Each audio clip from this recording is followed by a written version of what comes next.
सिंधिया जी ने कौरव समाज को लेकर के एक ट्वीट किया है, उसको लेकर के क्या कहना चाहते हो आप? सिंधिया जी को ऐसा ट्वीट नहीं करना चाहिए किसी जाति में लेके, क्योंकि जाति को उससे ठेस पहुंचती है। समाज हर मतलब जातियां हैं, मतलब सामाजिक रूप से इसका जो है समाज को ठेस पहुंची है और इसका गलत प्रभाव पड़ता है कि समाज में टिप्पणी करना। कौरव जागृति मंच द्वारा आगे क्या रणनीति बनाई जा रही है कार्यक्रम को लेकर के? अभी आपने 2 दिन पूर्व पुतला दहन किया है सिंधिया जी का, अब आगे क्या प्रदर्शन करने का विचार है आपका? अब आगे इस पर विचार चल रहा है, क्या होता है सभी लोगों का जो कुछ उसमें सलाह होगी आगे चर्चा करेंगे।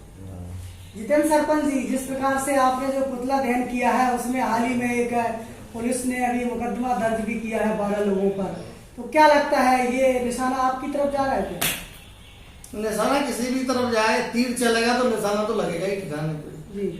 ये पता नहीं है, अभी तो अज्ञात है जी। लेकिन हम सब लोग संगठित होकर जी। अगर मुकदमा कायम करना तो करें ना जी। भाई। ये तो वो राजनीति हो गई कि जिस समय अंग्रेज लोग जब भारत पर राज्य करते थे तो परमिशन लेना पड़ती थी धरने के लिए, हमें बैठना है, मीटिंग करना है। प्रजातंत्र का गला घोंटने की ये व्यवस्थाएं बंद करें लोग, क्योंकि इससे प्रजातंत्र का दमन हो रहा है। ये नीति अच्छी नहीं है। प्रजातंत्र में हर व्यक्ति स्वतंत्र है, ये लोकतांत्रिक व्यवस्था है, अपने विचार रखने का हमें पूर्ण अधिकार है, ये ह्यूमन राइट्स कहते हैं। पुतला दहन करने की क्या आपने शासन से अनुमति ली? कभी कोई अनुमति देता है क्या? शासन प्रशासन अनुमति पुतला दहन की कभी दी है? आज से 15 दिन पहले भी हुआ है पुतला दहन, पूर्व मुख्यमंत्री का पुतला दहन हुआ, क्या उसमें मुकदमा दर्ज हुआ? हम पूछना चाहते हैं प्रशासन से ऐसा क्यों किया, और अगर किया है तो हम आंदोलन का उग्र रूप लेंगे और सामूहिक रूप से गिरफ्तारी देंगे। सामूहिक रूप से पूरी समाज गिरफ्तारी देगी। जितने लोगों को, 12 लोगों पे क्यों, आप तो 12,000 पे करो ना, हम 12,000 लोग सामूहिक रूप से गिरफ्तारी देंगे। ये प्रशासन के लिए चेतावनी है, कभी नहीं। और हमारा इतिहास रहा है, देवव्रत भीष्म पितामह ने जब प्रतिज्ञा की थी तो भगवान कृष्ण को भी अस्त्र उठाना पड़ा था। तो ये कौरव वंश उस खानदान से है, वो जाति है कौरव वंश, जिसका इतिहास है श्रीमद् भागवत गीता महाभारत का अभिन्न अंग है। हम उस वंश से हैं, हमें अपने वंश पे बहुत गौरव है, अपनी समाज में बहुत गौरव है। सिंधिया जी अपनी गलेवान में झांक के देखें कि उनकी औकात क्या है, और समाज पे आक्षेप करते हैं। कौरवों का इतिहास उज्जवल रहा है। अरे कब, द्वापर में भी लूटा हमने, तो ये तो कलयुग है। द्वापर में एक भी बता दें कि किसी कौरव ने किसी को लूटा हो? लूटा नहीं है, इस समाज ने तो लुटाया है लोगों को, क्योंकि बादशाहत रही है, वाइसराय नहीं, इस वंश की बादशाहत रही है, एक छत्रराज रहा है कौरवों का। और हमसे कंपेयर करते हैं हमारी समाज से। अपने बारे में सोचें। माननीय सिंधिया जी उच्च पद पे बैठे हैं, अब गर्दिश में सितारे अगर हों तो ये मतलब नहीं है, लेकिन इस वंश के किसी भी एक बच्चे ने प्रतिज्ञा कर ली तो भगवान परशुराम हो चाहे भगवान श्री कृष्ण हो, पराजय का सामना करना पड़ा है। ये समाज चुपचाप बैठने वालों में से नहीं है।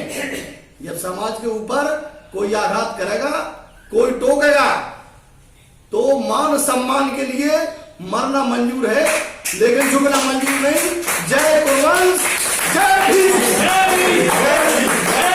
अभी 2 दिन पूर्व सिंधिया जी ने ट्वीट पर जो कौरव समाज को लेकर के बयान दिया है, उसको लेकर के क्या कहना चाहेंगे आप? हम तो उसमें यही कहना चाहेंगे कि हमारी जागृति मंच ने अभी एक मीटिंग ली है जी। जब हम लोगों को पता चला कि सिंधिया जी ने बोला है कि कौरव समाज ने पैसा ऐसा है जी, तो हमें सिंधिया जी ये बताएं कि इतिहास रहा है कौरवों का जी, कौन किस महापुरुष ने दुर्योधन से लेके आज तक जी, ऐसा कौन सा महापुरुष है, किस व्यक्ति ने पैसा लूटा है? कम से कम कौरव समाज को इतनी बड़ी क्षति क्यों देते हैं? या तो वो वहां से उस काल से आज तक इतना बड़ा इतिहास रहा है कौरवों का, ये बताएं। और नहीं, अन्यथा ऐसे बयान न दें, ना हम लोगों को कौरव महाभारत से लेके उदाहरण भी न दें। सिंधिया जी, अपितु सिंधिया जी अकेले नहीं, कोई भी पार्टी का नेता जब भी देखो हम लोगों का उदाहरण देते हैं कौरवों का। अरे तो कम से कम ये स्पष्ट तो करें, हम ये चाहते हैं। आगामी क्या रहेगा आपका आगे चल के? क्या आप यदि उन्होंने जो शब्द वापस नहीं लिए तो आगे क्या आंदोलन करने का आपका क्या रहेगा? समाज द्वारा क्या कदम उठाएंगे आप? अभी हम लोग अभी बैठक कर रहे हैं जी आगे भी बृहद बैठक होगी जी तो हम लोग तब निर्णय लेंगे। वैसे तो ये हम लोगों ने कुछ वरिष्ठ लोगों ने मुझे बता दिया है कि हम बहिष्कार करेंगे चुनाव का। तो क्या आगामी चुनाव पूरी समाज इस बहिष्कार को लेकर के नाराज है? जी तो आगामी चुनाव भी आने वाले हैं और आगामी चुनाव में इसका खामियाना क्या भारतीय जनता पार्टी? हाँ, पार्टी को भुगतना पड़ेगा। कितने गांव हैं जो प्रभावित होंगे इस चुनाव में? हमारे इधर बुंदेलखंड के 45 गांव यहाँ पे हैं जी और हम यहाँ पे 12 गाँव हैं।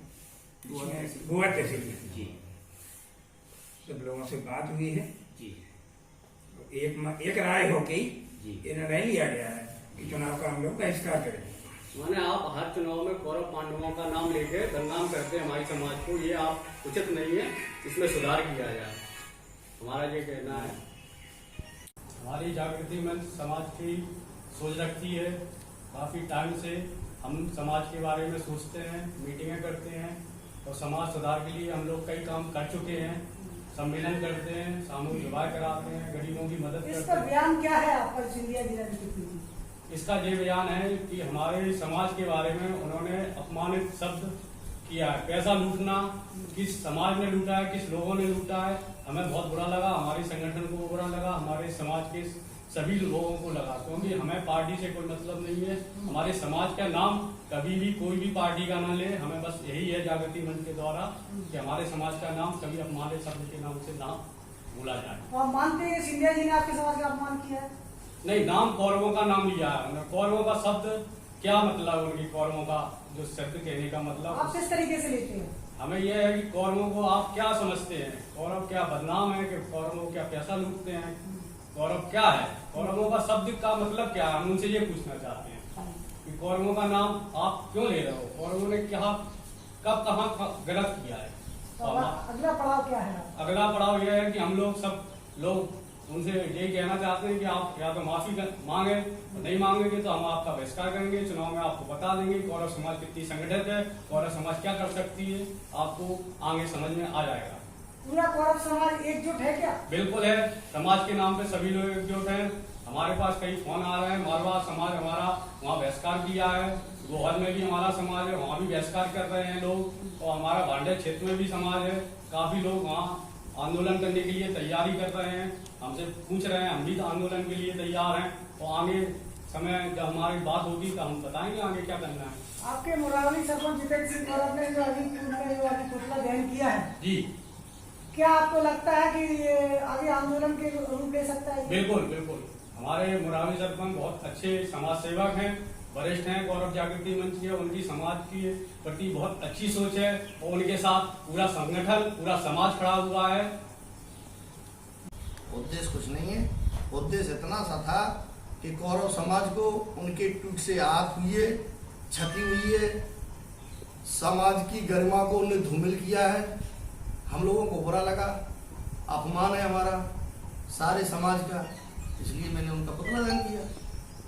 उसमें ट्वीट में उन्होंने ये कौरव समाज को लेकर के क्या टिप्पणी की थी, क्या था उसका मतलब? उन्होंने कहा है कि जिन कौरवों ने जनता का पैसा लूटा है जी, उन्हें व्यक्तिगत समाज को उन्होंने संकेत दिया है, समाज कौरव समाज को लेकर। कौरव समाज का दिया है जी भाई। कांग्रेस पार्टी का अगर वो देते, उनके सामने कमलनाथ जी हैं, उनका अगर वो देते, उनके विधायकों का देते, कांग्रेस पार्टी के जो विधायक हैं उनका देते, कांग्रेस पार्टी का देते, भाई कौरव समाज ने क्या बिगाड़ा है उनका?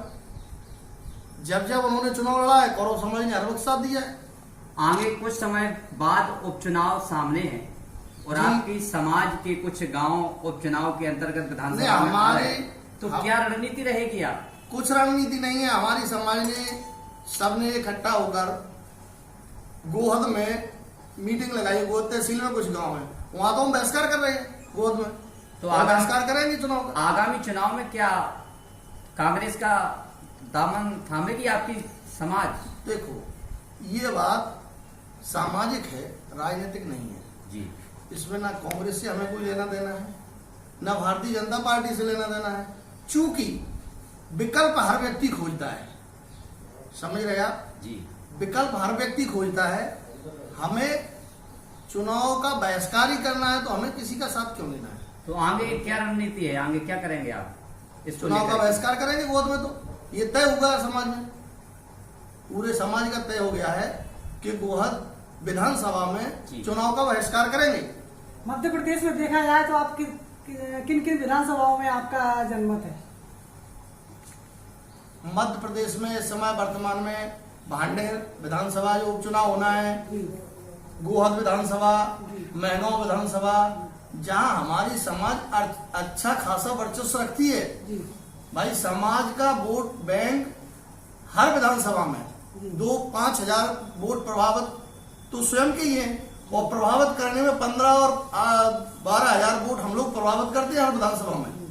तो जो हमारे क्षेत्र से लगे सीमावर्ती विधानसभा है, जिनमें हमारे गांव हैं, गोहद है, महगांव है, भांडेर है, 5-5, 7-7 हजार वोट का हम नुकसान करेंगे इनमें। तो आज की प्रेस वार्ता में आपकी मुख्य मांग क्या है? भाई सिंधिया जी के लिए मैंने कहा है कि सिंधिया जी सामूहिक समझ से गलती मनाए।